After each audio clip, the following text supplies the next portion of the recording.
మీనాక్షి ఇప్పుడే మధురై మీనాక్షి అమ్మవారి దర్శనం అయింది ఫ్రెండ్స్. చాలా బాగా జరిగింది. ఫ్రీ దర్శనము ఫ్రైడే రోజు అమ్మవారిని అయ్యవారిని ఇద్దరిని మంచిగా దర్శనం చేసుకున్నాను. అరగంటలో మీనాక్షి తల్లి సుందరేశ్వర స్వామి దర్శనం అయితే కంప్లీట్ అయిపోయింది. టెంపుల్ టైమింగ్స్ అయితే మార్నింగ్ 4:30 ఓపెన్ చేస్తే 12:30 వరకు ఓపెన్ ఉంటుంది. ఈవినింగ్ 3:30 ఓపెన్ చేస్తే 9:30 వరకు దర్శనం చేస్తున్నప్పుడు మొబైల్ ఫోన్స్ మీ దగ్గర ఉన్న లగేజ్ ఎలక్ట్రానిక్స్ అన్నిటిని డిపాజిట్ చేసి వెళ్ళాలన్నమాట.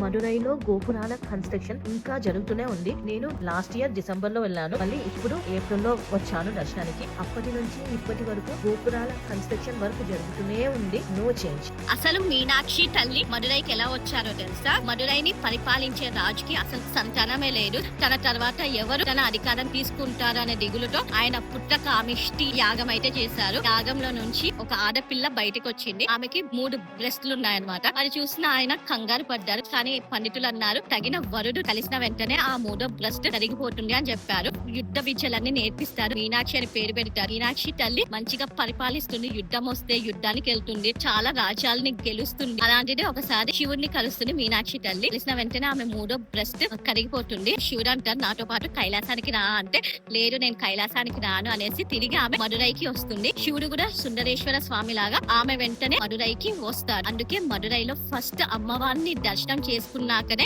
స్వామి వారిని దర్శనం చేసుకుంటాం. Follow my account.